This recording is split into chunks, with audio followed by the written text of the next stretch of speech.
about my extremely toxic best friend. It is terrible how many of these story times I get in, because it just shows me all the different ways that people can be extremely toxic, and it's disgusting. So a little background information. When I was in 6th grade, my mom had signed me up for this summer camp. Well, a few weeks into summer camp, I had met my best friend, and we're gonna call her Jenna. Now, when I had first met her, Jenna was a super nice, down-to-earth girl, I guess for being in 6th grade at the time. But seriously, she was really nice. Like, she was the type of girl that when she saw somebody getting picked on, she would step in right away and totally just bash the person who is bullying somebody. So that was one of the things that I really liked about her. Guys, I might be back after I do my eyebrows because I don't think this is gonna work on camera. You know, I tried every time, and then we get to this part where I'm shaping them out and it just doesn't not freaking work. Like, does that even look good? Like, sis, what are you doing with your life? All right, I'll be back after I do my eyebrows. Okay, so I got a little carried away with my eyebrows, and I tried to do them how like the IG models do them now. What do y'all think?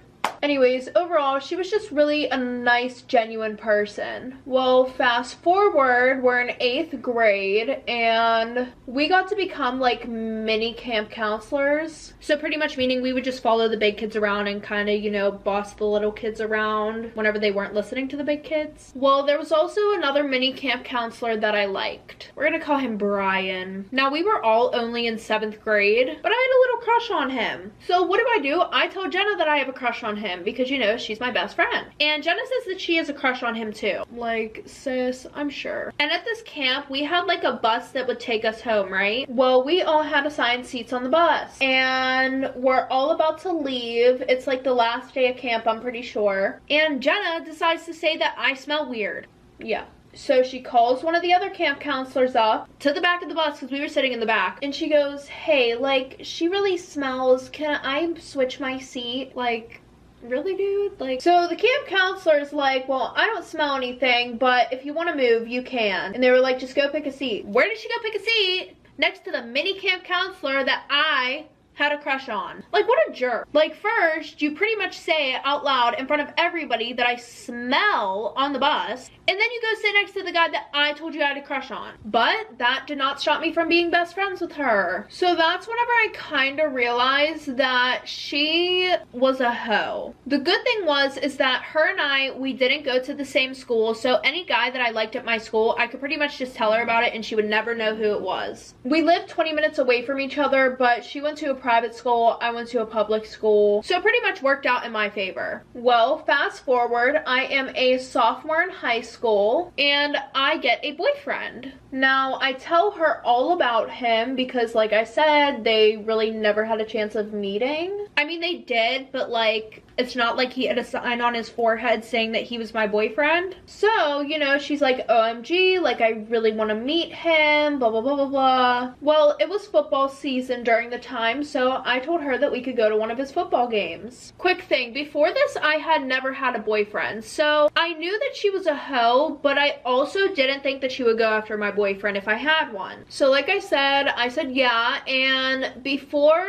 the football game, I'm getting ready at my house, and we're about to go pick her up. And the football game was Hawaiian themed, so I had asked her, what are you gonna wear for tonight? She tells me that she has one of her dad's like Hawaiian button-up shirts that she's gonna wear, and a pair of jean shorts, which I was like, okay, sounds good, you know, I'll just wear the same thing. So we are pulling up to her house to go and get her. Well, when we pull up, this bitch walks out in a hula bra with her makeup done, her hair done, and this little mini skirt. So, you know, she gets in the car and we're driving, and I'm texting her and I'm like, what happened to the outfit that you said you were gonna wear? Her response was, well, last minute I realized that this will be my first time meeting people in your school and I want to look presentable. Really, sis? Really? Clearly I knew that she was lying because nobody just has a fucking hula bra sitting around their house, and her mom had left for work at 4 and the game started at 7, so she had to went and got that before her mom left for work because she doesn't have a freaking driver's license. So yeah, she decided to do that. And the thing is that I always like went out for football games, you know, meaning I would put on like a really cool outfit, you know, to show some school spirit. So the only reason that I had wore that was because I didn't want her to feel awkward or lonely. So I was trying to be nice. By the way, I wore one of my freaking dad's button-up shirts and a pair of jean shorts because my dad had like a bunch of Hawaiian shirts from when we would go on vacation as like souvenirs. So like I said, I'm sitting there in this oversized ugly ass shirt and she's just looking cute in front of everybody. And then she asked me, OMG, like which one's your boyfriend? Because I had never even showed her a picture of my boyfriend. Like it got to the point where she thought I was lying about having a boyfriend because I would never show her a picture or anything. Like I was not risking it. So I really didn't want to tell her which one was my boyfriend because I already had a feeling that with everything that already happened throughout the night, she was just gonna be a hoe, even if it was my boyfriend or not. So she kept asking me which one he was and I'm like, I don't know, I can't see him right now, I don't have my glasses on. I did need glasses, so she was like, oh, okay. But then she made this fucking annoying ass comment that made me want to smack her. She goes, how do you not know your boyfriend's number? She was like, if that was my boyfriend, I would know his number by heart and I would be writing it on me every time that I went to a game. Like, yeah, sis, I do. Just not whenever you're with me. Low-key, I had contacts in, I just didn't tell her. So while she was mingling with people who were at the game, I was sitting there and I was just watching my boyfriend. Eventually she comes over to me and she's like, OMG, you won't believe how many guys gave me their phone number, blah blah blah blah blah. Like, we should start coming to your football games together more often. Even though I'm literally thinking to myself how bad of an idea this was and how I wish I would have never brought her. You know those times when you just know you made a mistake but you don't know until it's last minute? Yeah. This was one of those times. So I'm sitting there and I tell her, oh, like my mom's about to be here, we have to leave early, we can't stay. And she's like, oh, like are you sure? I can have my mom come and pick us up. I really want to see which one's your boyfriend. Which is just making me really pissed off at this point. So I just tell her that next time we come to the game we'll be able to stay later, but my brother has surgery in the morning so we have to leave early. No, my brother did not have surgery. Does that make me a bad person for saying it though? No. Girl was trying to steal my man. Bye, sis. So that's the end of that situation. And by the way, I never took her to another football game. She would actually just show up on her own to my school. She would actually just meet up with people that she met at the first football game and she would run into me and be like, OMG, I thought you weren't coming. Well, the one night I actually did not go to the football game because my mom needed me to watch my little brother. And while I'm watching him that night, I get a text from Jenna saying, OMG, I met your boyfriend. Yup. Yeah. And then I just get like a bunch of text messages after that one saying, why didn't you tell me?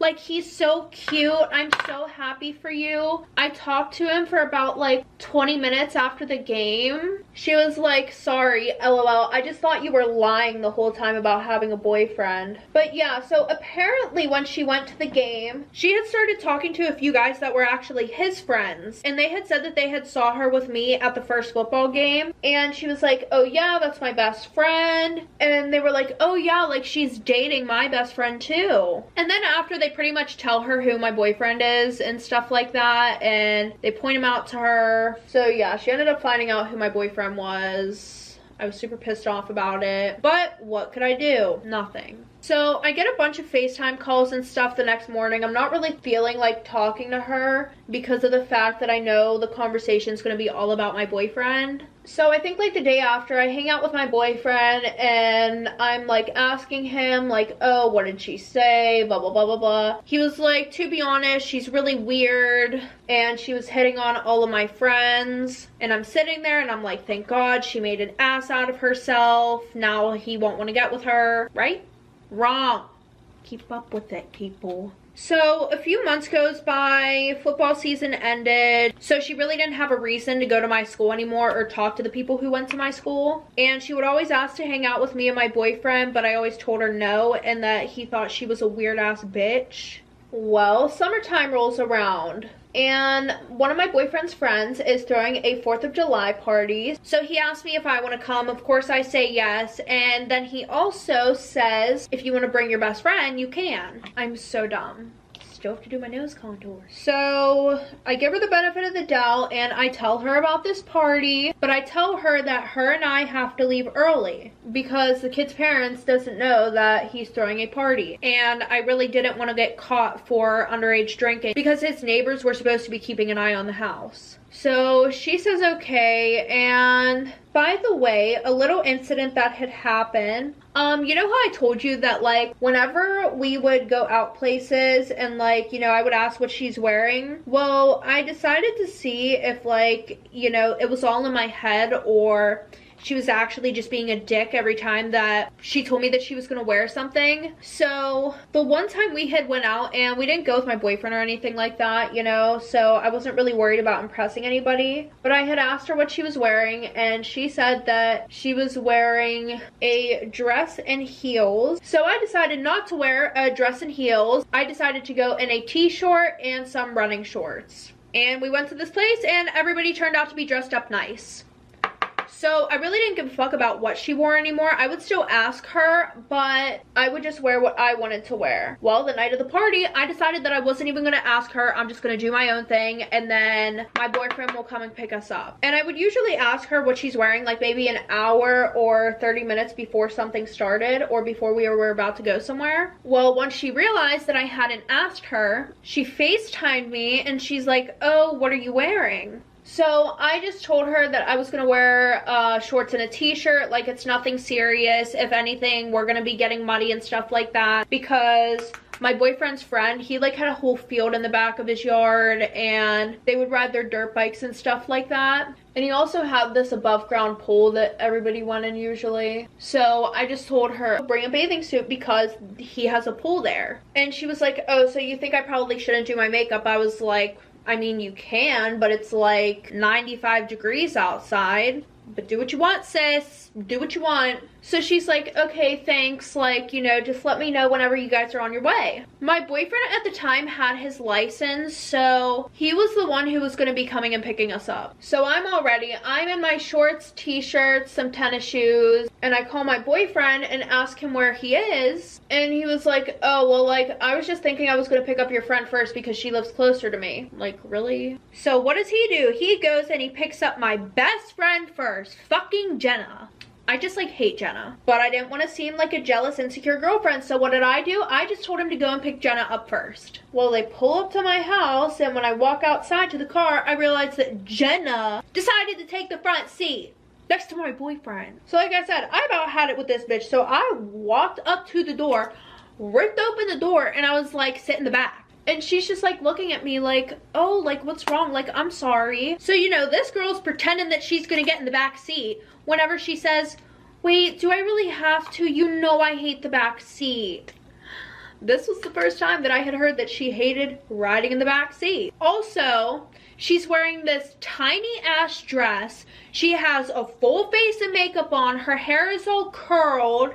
It's like she wanted me to drag her out of that car. So what do I decide to do in this situation? I decide that I'm going to let her have the front seat. I won't be surprised if I go blind one day doing this. And the whole ride there, she's just chatting away to my boyfriend. And my boyfriend's trying to include me in the conversation, but every time that he would, you know, like say my name or something like that, she would interrupt him and be like, OMG, that's crazy because this blah, blah, blah, blah, blah happened to me, you know? Like, and I'm just sitting there and I'm like, bro, shut up. Like, for real, Jenna.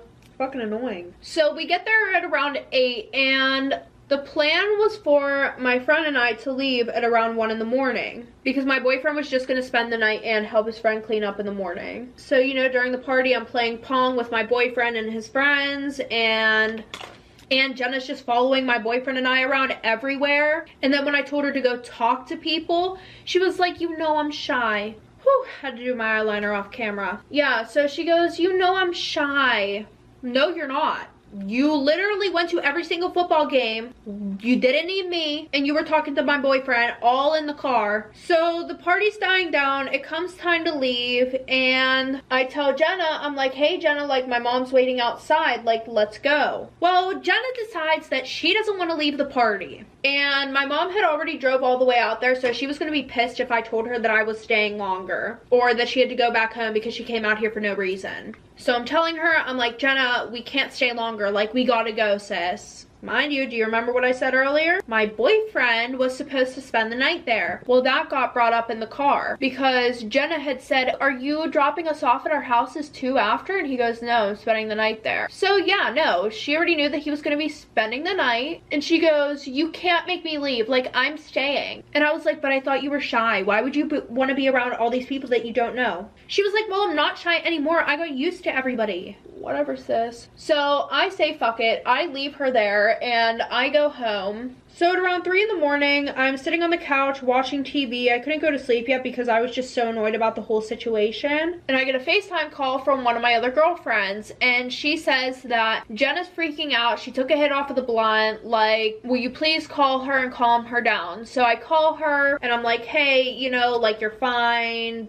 It doesn't last forever, blah, blah, blah, blah, blah, you know, whatever you do in that situation. And I get off the phone. Well, she ends up spending the night there. Well, I end up going back there early in the morning because I forgot my purse. And when I walk in, I'm looking for Jenna because she's the one who had put our bag in some room. So I'm like checking all over the house for her and my boyfriend. And it's like 7 in the morning, I'm pretty sure. Because everybody like fell asleep in the living room. He had this big ass couch in the living room, you know, a few ottomans, a few love sacks everywhere, and I'm just like thinking, where could they be? So I'm going through the house, I'm searching through all the rooms, and I already have a bad feeling about this. So like 20 minutes goes past, I can't find them. My mom has to go because my brother's waiting in the car and she has to drop him off to school. So we leave, we take my brother to school, and then I ask her if we can stop back one more time so that way I could try and find my purse again. Tell me why, as soon as I walk in the house, I go to the kitchen and like everybody's like standing around the island or whatever. My boyfriend has his arm around Jenna and his neck is filled with hickeys. So I walk in unfazed and I'm like, Jenna, where the fuck is my purse? She's like, OMG, like I'm so sorry, like it's like on the couch. And I'm like, can you help me find it? So she comes in the living room to help me find my purse. And when we walk in there, I just tell her that she's a whore and that we can't be friends anymore. And she's like, OMG, why? And I'm like, dude, there's literally hickeys all over my boyfriend's neck. He has his arm around you. Like, there need to be boundaries whenever I let you hang out with my boyfriend. So she goes, those hickeys aren't for me, like what are you talking about? And then I call my boyfriend into the living room and everybody's low-key listening. Nobody just decides to come in the living room though. And I'm asking him, I'm like, who the fuck are those hickeys from? And he just looks at Jenna. So I end up walking out of the house. I break up with him. I block Jenna on Snapchat and everything like that. I block him. And to this day, this bitch still shows up at every single football game. I unblocked my ex-boyfriend a few months later and she's always hanging out with him and his friends. So yeah, so just a little advice, guys, don't be afraid to set boundaries. At least that way you know that you set them, so that way you won't blame yourself whenever a dumbass people decide to fuck you over.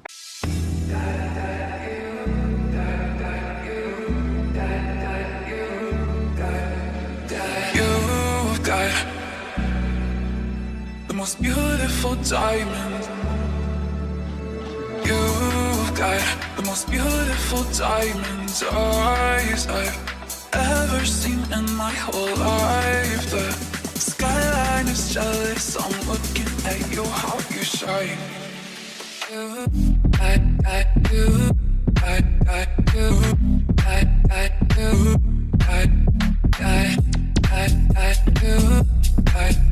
Storytime of my traumatic BBL surgery and why I believe no one should get them. So around the time I was 18, I just graduated high school. I've always been very insecure about my body. I used to get teased because of it. My legs were like pencil thin and my stomach was like a balloon. I tried working out and building glutes, but they would never grow and my stubborn stomach fat wouldn't move. So for the rest of the year, I saved up and started searching for the cheapest doctors because I couldn't afford to get a BBL. So I came across this one website and the doctor was in Turkey. He did BBLs for as little as $3,000. So I asked my friend if she could come, and I scheduled an appointment a few months later.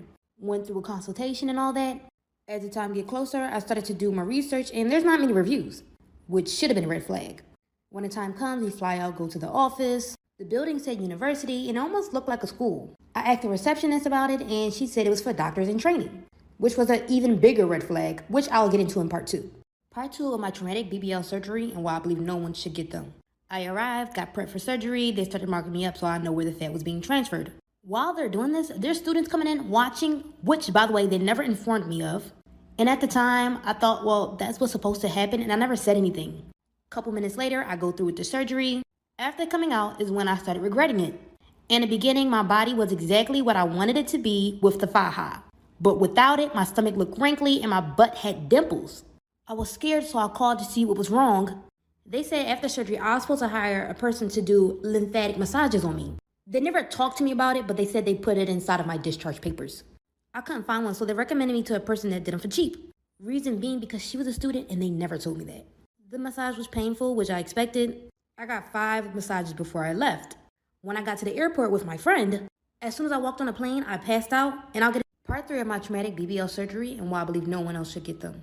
After passing out at the airport, me and my friend were held back to wait 12 hours for the next flight. Luckily, we didn't have to pay, but we had to make multiple stops and sit next to strangers. I was in extreme pain even after taking the medication. When I got back home, I noticed my stomach was still wrinkly and my butt was pointy. I called my surgeon about it, and he said it was because I wasn't getting enough massages. So I scheduled for multiple massages, more than what I really needed. The massages turned out to be more expensive than the actual BBL. After 3 months, my body still looked disformed. I cried about it, and I constantly would call the surgeons just about every week. And I believe they got annoyed because they stopped answering all my calls. And I started to reach out to them through blocked numbers. After doing more research, I found that my doctor was still a student. No one was fully certified. In the time frame I got my surgery, the facility was getting sued for someone else who got a botched surgery. If you ever get a BBL, please do your research. Am I the asshole for stealing $10,000 from my best friend? So back in 2020, when the pandemic started, my best friend had got laid off from her job.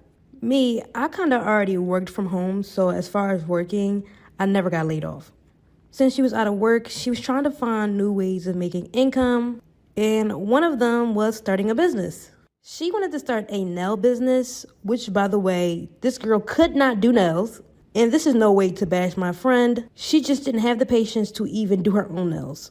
It took her maybe like 3 months to develop her business, but once she had got it running, she started making a lot of money. And I was happy for her, but I was confused on how she was making money because I've never seen her, do anyone's nails.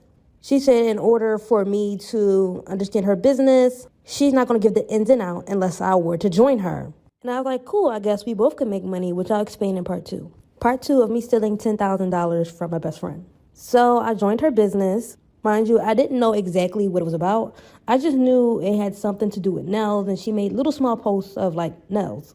When I went to her house and saw her bedroom, she had a lot of press-on nails all over the place. So I was like, oh, she's selling press-on nails. That explains. She told me where she had got everything from, how she markets herself, just explains everything to me. And I was like, oh, wow, this is really great of what you done. I had asked her, how do I get started on? She was like, this business that she had started is a 6-figure business monthly, and that I would need to invest $10,000 into her business. And I was like, whoa, because $10,000 is what I've had saved up. But she had promised that she was making that amount of money, and she showed me her accounts. She literally said, girl, you can have $100K in your bank by next month. So of course I joined on, and I explained how she tricked me in part 3. Part 3 on how I stole $10,000 from my best friend. So after a month within joining, she said I would have to pay for some of the stock, which was okay, the marketing, the websites, and I also had to help her run, the pages for her business. Well, our business now. I remember when I first had joined on, she was saying the business is going to be slow for just a few weeks. And, I trusted her because that was my girl. And every month, I just was still investing into her ads, still investing into promotion. On top of the $10,000, I was still investing more and more money. Give or take, literally after 6 months, we weren't gaining barely any sales. And she said that she wanted me out of the business because she felt like I wasn't doing much. Mind you, I invested majority of the money. During the process of her wanting to kick me off, I begged her to keep me to stay. Black Friday and Christmas came up, and we started to get a whole bunch of sales, and we made a give or take over $30,000. Knowing that she wanted me to leave, I transferred the money from our business account to my account.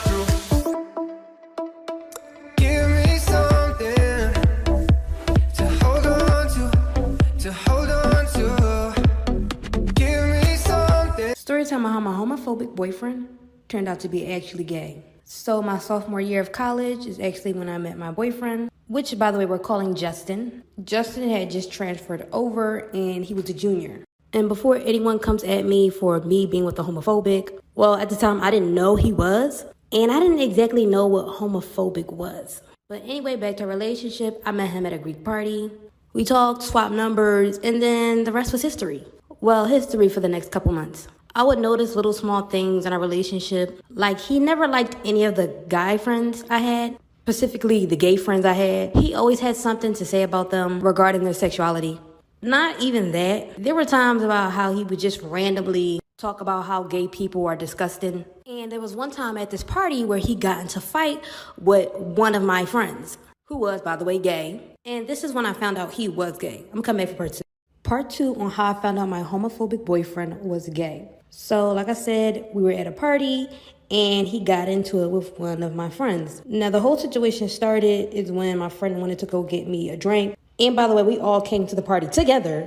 And my boyfriend didn't like that. And he said that he would get it. My friend was like, no, it's cool. I got it. And then they just started bickering back and forth. Of course, my boyfriend was like, oh, you're not her man. You're a sissy. You're that, da-da-da-da-da. Just going off on him. And I was telling him to calm down. It's not that serious. And my friend left the area where we went to go get himself a drink, came back, and threw the drink on my boyfriend. And I was so confused because I thought he was trying to leave the situation alone. And my boyfriend got up and just immediately started going in on him. So they got into it, and my best friend was beat up real bad. When I got up and, tried to clean him off, my friend was like, oh, you need to go talk to your boyfriend about what happened last night. And I'm like, last night? Y'all come back for Part 3 on how I found out my homophobic boyfriend was gay. So after their fight or whatever, my friend was messed up real bad. I picked him up, try to help him out. And of course, I was upset about the whole situation. But my boyfriend really, blacked out on him, which I thought was, unnecessary. Anyways, my friend was really frustrated, was really irritated. And literally out of nowhere, he was like, tell her about last night. And I'm like, what happened last night? He was like, oh, since you want to talk about me being gay, talk about what you do. And I'm looking at him like, what? In my head, I'm still not thinking he's gay. I'm thinking maybe he cheated on me with some girl. But regardless, I still would be upset. And my friend was like, I'm sorry to tell you, but he was with me last night. And I'm looking and I'm like chuckling a little bit like, wait, huh? He's saying after the little arguments that we've been having in our relationship that he would go to my friend's dorm room and they would be messing around. And my boyfriend, of course, the entire time, he's like, that's not true. He's lying. You gonna trust a sissy boy? Just story time on why I don't trust male doctors, specifically the ones that work with the female body. So the summer of 2020, a couple days before my sister's birthday trip to Miami, this might be TMI, but my vajayjay was tingling. It felt weird, but I ignored it. The next day, it was so painful that I couldn't even sit down. But I assumed that it was an ingrown hair because I would get them time to time. Anyways, later that night, I met up with my boyfriend to go to his house. As we were walking, he noticed that I was limping. I, of course, told him my whole situation about what was going on down there. He said, the pain is hurting to the point where you're limping. You should head to the hospital. So we went to the hospital immediately so I could find out what was going on. So we went to the hospital immediately so we could find out what was going on. And there were times of that night my boyfriend assumed that I had some type of STD, which wasn't the case. When the first doctor saw me and checked me out, they were so confused what was going on, so they brought in a different doctor. And I'll get into what exactly that doctor did to my body in part 2. Part 2 on why I do not trust male doctors, specifically the ones that work with the female body. So the second doctor came in and he told me to open up my legs And this man immediately took 3 fingers and shoved it in. When I tell you that was the most painful experience I've ever had in my life, it was so painful. More painful than childbirth. He was twisting his fingers as though he was looking for something. He couldn't tell me exactly what it was, but he said that I should be fine. Maybe 5 minutes later, a nurse came in. She said the doctor said that I had lymph nodes, and they prescribed me with 3 different drugs. And they put a shot in my butt. If you have the option to get in your arm, get it in your arm. When I got done, I went back home, started taking the drugs. The drugs made me feel really sick. I was shaky, fatigued, getting heat flashes, nausea, and my heart was racing super fast. And still with the drugs, the pain was not going away. A few days later, I went back to the hospital because the drugs just weren't working. And when I got checked out, I was diagnosed with something completely different than what I was told, which I will be getting into in part 3. Part 3 on why I do not trust male doctors, specifically the ones that work with female bodies. So like I said, I went back to the ER and was diagnosed with something completely different. So all the prescriptions that the doctors had me taking were the wrong drugs. So the process of me being in the hospital, a different doctor had checked me out. When I told the other doctor what I had, or what I was told by their other doctor, he was like, lymph nodes? Who told you that? I said, one of your doctors, and he gasped. And he told me that I had a Bartholin cyst. He said he could drain it, but there's a risk of it coming back, and it did. And I told him, please drain it because it was very painful. The first step to draining it was numbing it, and he had to prick my vajayjay 10 times with the needle, which was also painful. Then he had to make a cut to drain it. At that point, I was about to pass out because I could literally feel everything. The numbing was not working. Plus, I was extremely embarrassed because there were like 5 other men with my legs busted open. And I cried the entire process. No one asked if I was okay. They rushed the whole process.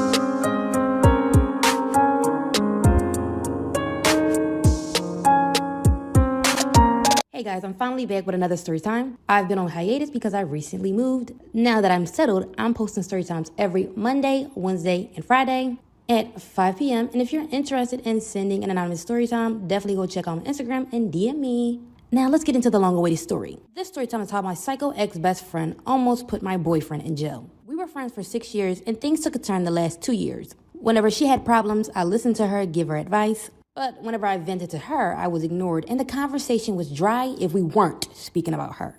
After a while, I distanced myself and became friends with my now boyfriend.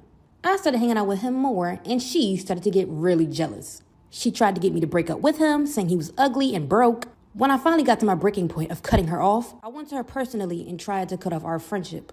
We were arguing, going back and forth. Towards the end of our conversation, she yelled and said, my boyfriend forced himself on her. Let me know if you guys want a part 2. Part 2 on how my psycho ex-best friend almost put my boyfriend in jail. So me and her was arguing and I was seriously trying to end our relationship because it was really toxic. Towards the end of our conversation, she yelled at me saying that my boyfriend forced himself onto her. I was so confused on how to react. Even though she was crazy, this was my best friend for 6 years and I met my boyfriend maybe a couple months ago. And she has never said anything like this to me before. And I started thinking, maybe the reason why she hated our relationship is because of what he did to her. So of course, I immediately ended our relationship and also because she asked me if I could cut him off completely, and I did.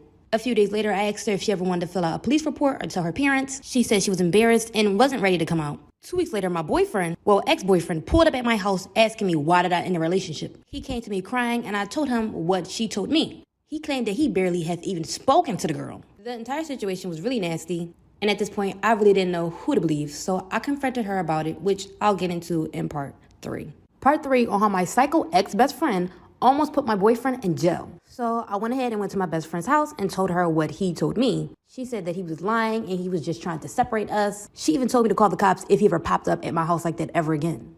And I'm like, yeah, she's right. He shouldn't have popped up like that. But he was blocked, so he really had no other way of communicating with me. Anyway, over time, I kept asking her if she ever wanted to go to her parents about it. or take legal action. And she would always say that she wasn't ready and wasn't comfortable. And of course, I had to understand that because those type of situations are really traumatic. I don't know, maybe a year after the situation, her attitude hasn't really changed. She was still the same psycho, crazy, and manipulative friend. I don't know, I think over time I just started to get tired of her, even after what happened to her. A couple months later, I still asked her again if she ever wanted to press charges. I think she got fed up with me asking, and she told me that the whole thing was a prank. And I'm like, no, it wasn't. She was like, yes, it was a prank, and the prank is over now, and it doesn't matter anymore. I blacked out. This story time is from a follower, and she really needs advice. By the way, we're going to call her Kalia. So Kalia's baby daddy had got her pregnant when she was 15, and now she's currently 16. She said they have a toxic cycle where they get very nasty with each other. Then they be okay for a few days. But it just seems like every single day they argue. So normal as everything is okay. It seems like every time they argue, he pinpoints her physical appearance. And that takes a toll on her on how she perceives her own body. There were times where she tried to talk to him about her feelings, but he would just get really mad and leave because he supposedly has a short temper. And he's also very manipulative towards her. She said she thinks about leaving, but she's scared because she has a baby with this man. Well, this boy, there's a daily cycle of him breaking up with her every day. She feels like this relationship has been really draining. There are times where the relationship was physically. She wants to remain anonymous, so please down below drop down some advice.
This is why parents should believe their kids. In 2010, a 15-year-old boy started to notice that the door to his attic, which was in his bedroom, was always open. One day, when his mom's giving him a hard time about being lazy, he's like, well, you're one to talk. You always leave my attic door open. She's like, I haven't touched your attic door in months, and nobody else has either. Not easily frightened, the boy decides to leave the attic door open. And so he's laying in bed, and he kind of looks over at the door, and standing in the door frame is a figure staring right at him. He bolts, tells his parents, they don't believe him, and then 6 months later they move anyway. A few years later, the boy discovers his favorite teacher actually moved into his old house. And so he jokingly asks her, you ever see any ghosts walking around your attic? Her face got completely serious, and she's like, you know, as soon as we moved in, the door to the attic kept opening. So we investigated, and we found a trap door that led onto the roof. Someone had been crawling in through that entrance and living in the attic for years.